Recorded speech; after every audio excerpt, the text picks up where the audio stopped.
जिंदगी में अगर मौका मिले तो किसी के सारथी बन जाना, लेकिन स्वार्थी कभी नहीं बनना। जिंदगी में मौका मिले तो किसी के सारथी बन जाना, किसी धर्म के, किसी समाज के, किसी परिवार के, किसी संस्था के सारथी बन जाना, लेकिन स्वार्थी नहीं बनना। जो सारथी होता है वो अपने साथ साथ औरों को भी आगे तक ले जाता है, और जो स्वार्थी होता है वो अपनी पुष्टि के लिए औरों का जीवन का भी दोहन कर लेता है। आज जन्माष्टमी है, कृष्ण का जन्मोत्सव का दिन माना जाता है। आचार्य जिनसेन स्वामी ने हरिवंश पुराण में इस कथा का बहुत विस्तार से व्याख्यान किया है। कृष्ण का जीवन बहुत शिक्षाएं देता है। आजकल तो लोगों ने कृष्ण को राधा तक बांध करके रख दिया है, उसके आगे का ज्यादा सोचता ही नहीं है। लेकिन कृष्ण इतने संकुचित था ही नहीं, केवल इतने से में बंध जाएं। विराट व्यक्तित्व के धनी, नौवे नारायण, नैमिनाथ तीर्थेश्वर के भ्राता और बलराम बलभद्र के लघु भ्राता, हम उनका स्वदेश प्रेम देखें, हम उनका प्रकृति प्रेम देखें, हम उनका पर्यावरण प्रेम देखें, हम उनका धर्म और संतों के संरक्षण का प्रेम देखें, तो दुनिया में ऐसा अद्भुत व्यक्तित्व शायद दूसरा मिलना कठिन हो जाएगा। अपने जीवन में एक इंसान, एक सद्गृहस्थ, एक सम्राट क्या कर सकता है, उसका उदाहरण और श्रेष्ठतम उदाहरण है कृष्ण का जीवन।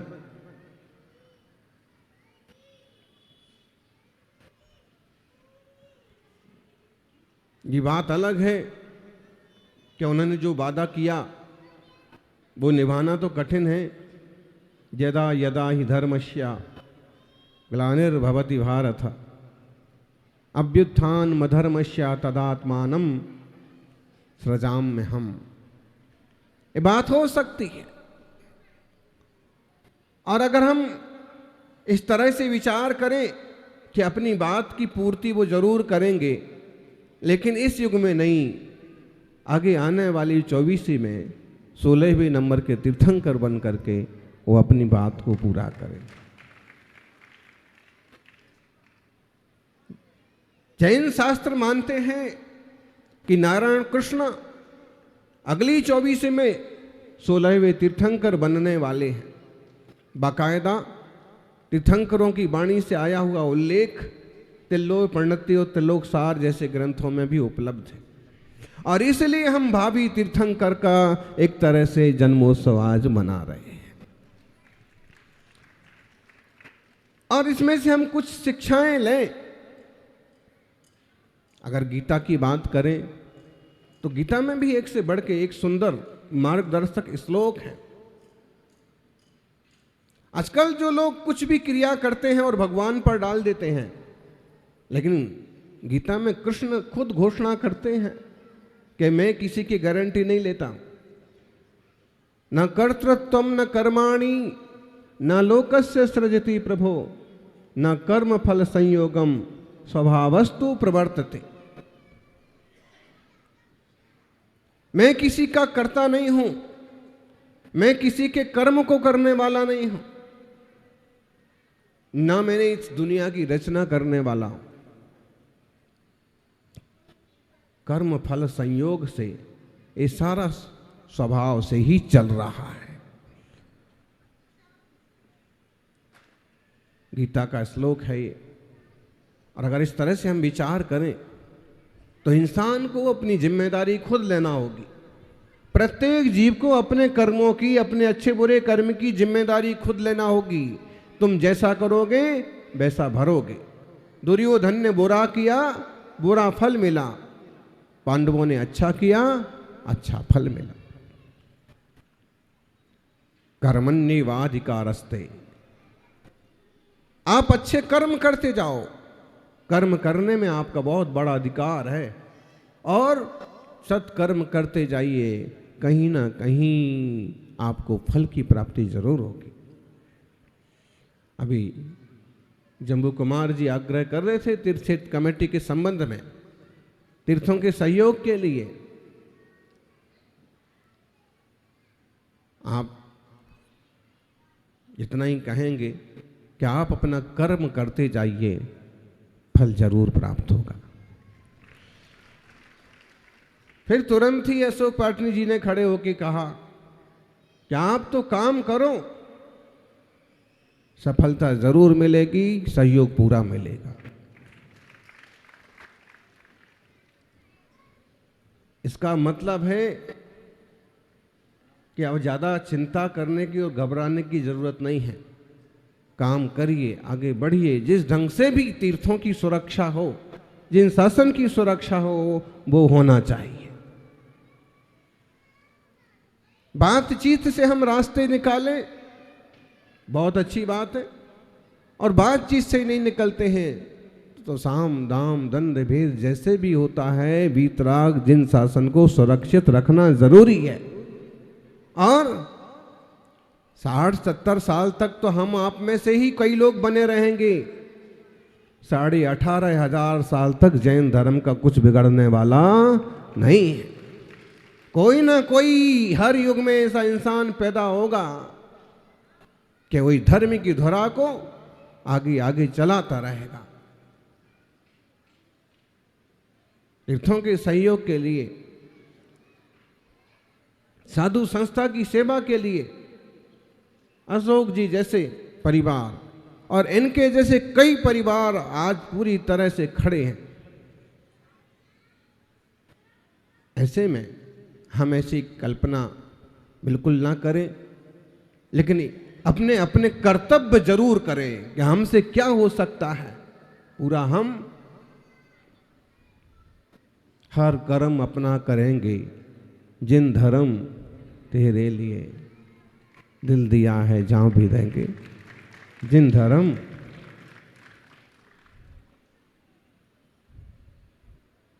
मन में यदि है प्रेम तो हर पल ये कहना चाहिए, हम रहें या ना रहें, जिन धर्म रहना चाहिए।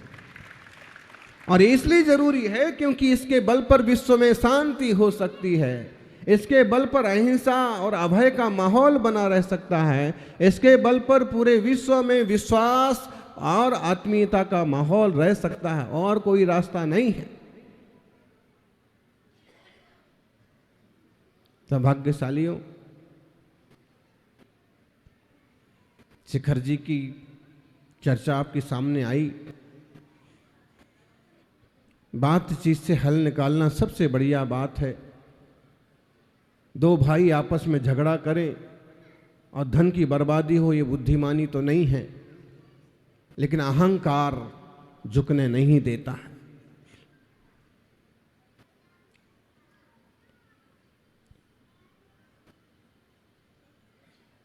अब जिस ढंग से भी हो रास्ते निकले और चर्चा पर विराम लगे। गिरनार जी का झंझट आप देख रहे हैं, ऐसे बहुत जगह अतिक्रमण हो रहे हैं। सबसे बड़ी बात है संख्या बल की कमी। आजकल संख्या बल बहुत मायने रखता है, बहुत ज्यादा। कहा ना, आजकल खोपड़ी गिनी जाती है। कितनी खोपड़ी है तुम्हारी? खोपड़ी के अंदर क्या है वो नहीं गिना जाता। वोट बैंक के लिए लोगों की गिनती देखी जाती और उसमें आप कमतर पड़ते हैं।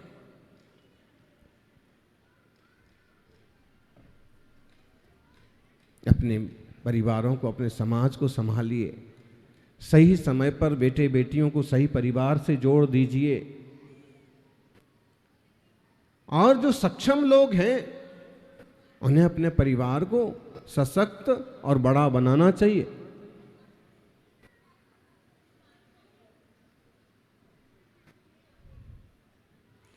आजकल 4 भाई बहन ढूंढना मुश्किल है, आप 10 की बात कर रहे थे। एक दिन अध्यक्ष जी कह रहे थे, विनोद जी, कि हम लोग कुछ ऐसी प्लानिंग कर रहे हैं। अब वो तो समाज से चर्चा करके जब घोषणा होगी तो होगी। 2015 के बाद जिसके यहाँ तीसरी संतान है उसके लिए कुछ बड़ा डिपॉजिट हम करेंगे उस संतान के नाम से। भाव ये है कि लोग इस चीज से न घबराएं कि इसको पढ़ाएगा कौन। कहीं ना कहीं कुछ ना कुछ सामाजिक सहयोग करके एक दूसरे को संभालना जरूरी है। गर्भपात तो महापाप है। और जब कोई संतान परिवार में आती है तो उसको सम्मान के साथ आने दो। आचार्य विद्यासागर महाराज के कितने भाई बहन थे? बोलो जी, अशोक जी। जानमती जी कितने भाई बहन? जम्बू कुमार जी कितने भाई बहन? उसी में से जब कुछ बड़ा होता है तो उसी में से हीरे निकल पड़ते हैं जो पूरे विश्व में चमक पैदा करते हैं।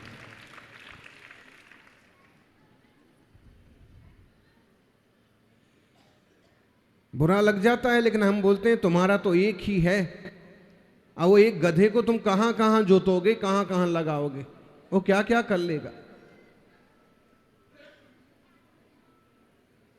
परिवारों पर भी ध्यान दो। श्री कृष्ण कितने भाई बहन थे? कितने भाई बहन थे? नहीं मालूम? श्री कृष्ण जी का कौन सा नंबर था? 8वां नंबर। कहीं कहीं 7वां नंबर भी बोलते हैं, लेकिन फेमस क्या है? 8वां नंबर। उनके पहले 7 भाई हो चुके, 6 भाई और 1 बहन। 8वें थे कृष्ण। अगर देवकी और वसुदेव निश्चित कर लेते बच्चा एक ही अच्छा, तो क्या होता? कृष्ण धरती पर आते? अगर हम दो हमारे दो पर ही विश्वास रखते तो कृष्ण का जन्म होता? अगर आप चाहते हो कि हमारे परिवार में भी कृष्ण का जन्म हो तो आपको कहां तक जाना पड़ेगा?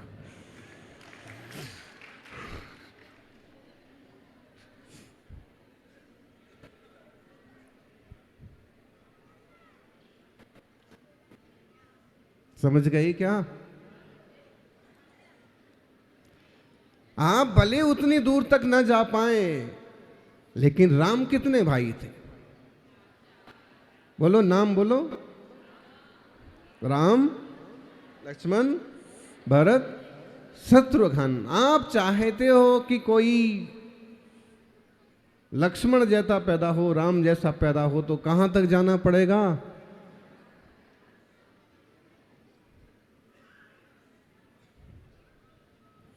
जो भी है, तीर्थों की रक्षा के लिए धन का दान भी जरूरी है। अभी बहुत बड़ा आदर्श एक तरह से समाज ने पेश किया। एक तो जब चतुर्मास के कलश रखे गए तो एक कलश ही तीर्थ रक्षा कलश के रूप में स्थापित किया गया। ये पूरे देश के लिए उदाहरण है। किशनगढ़ नवाचार के लिए, दान के लिए जाना जाता है, और एक कलश रखा गया। फिर उसके बाद निर्वाण लाडू चढ़े। निर्वाण लाडुओं की राशि, जब भी निर्वाण लाडू चढ़ा तुरंत घोषणा की अध्यक्ष ने कि ये राशि भी तीर्थ के लिए जाएगी। और आज जब तीर्थ कमेटी के मुखिया उपस्थित हैं तो एक बढ़िया सी घोषणा की कि वो सभी राशियां मिला करके और जोड़ करके वो, वैसे किशनगढ़ के हिसाब से राशि तो छोटी है, लेकिन शुरुआत बहुत अच्छी है कि 11 लाख रुपए की राशि तीर्थ संरक्षण के लिए समाज की तरफ से भेंट कर रहे हैं। और एक शुरुआत है, इस तरह से लोग सीखें। और सीधा तीर्थों को देना सीखें। तीर्थ क्षेत्र कमेटी अगर बहुत अच्छा काम कर रही है तो सीधा उनको सहयोग करें। शिखर जी में आप देते हैं, गिरिराज जी में देते हैं, लेकिन वो एक स्तर है, वहां की वहीं रुक जाएगी वो राशि।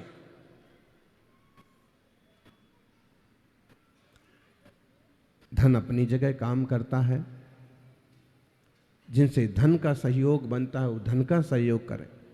मन भी बहुत बड़ी भूमिका निभाता है।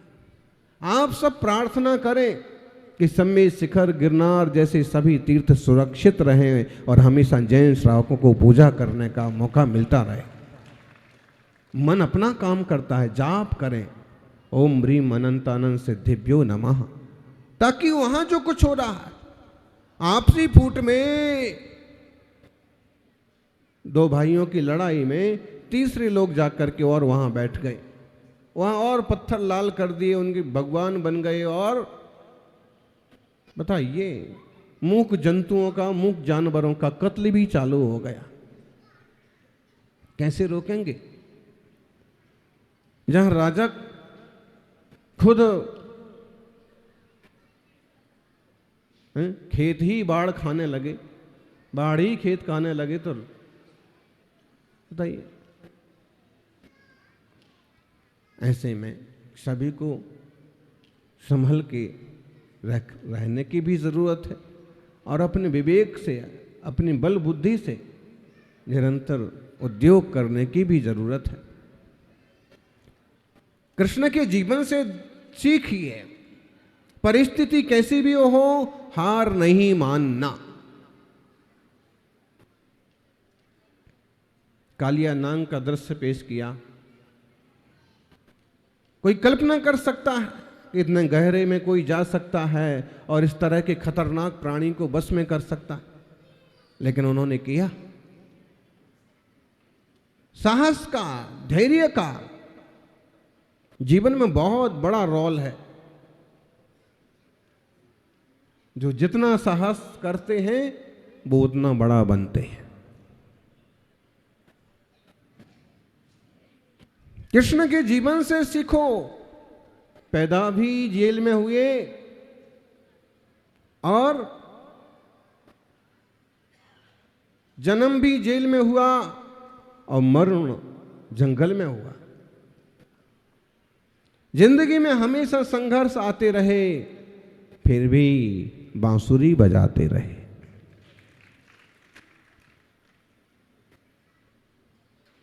मतलब है, परिस्थितियां कैसी खतरनाक हो जाएं, मनः स्थिति मत बिगड़ने दीजिए। परिस्थिति बिगड़ जाए कोई बात नहीं, मनः स्थिति नहीं बिगड़ना चाहिए। मनः स्थिति बिगड़ गई, मन का माहौल बिगड़ गया तो सब बिगड़ गया। और अगर मन के भक्का में आप फिर भी डटे हुए हैं,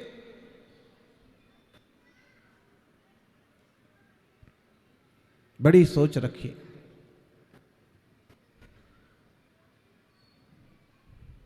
एक दिन बता रहे थे, कोई अशोक जी के पास गए, स्कूल का काम होना है और नया उसका अमुक अमुक चीज़ की जा रही है, तो आप भी हमें सहयोग करें। तो ऐसा सोचा था कि 1 कमरा लिखवाएंगे, 2 कमरे लिखवाएंगे। बोले कि आप पूरा स्कूल का बताइए कि पूरा स्कूल कितने में कंप्लीट हो रहा है। क्यों जी? पूरा स्कूल कितने में कंप्लीट हो रहा? तो बोले हम लोग चक्कर में पड़ गए कि पहले 2-4 जनों से 2-4 कमरे लिखवा चुके, अब हम इन्हें बता देते हैं कि पूरा स्कूल इतने में बन रहा है और ये पूरी राशि देते हैं, तो हम वो 4 लोगों को क्या जवाब देंगे?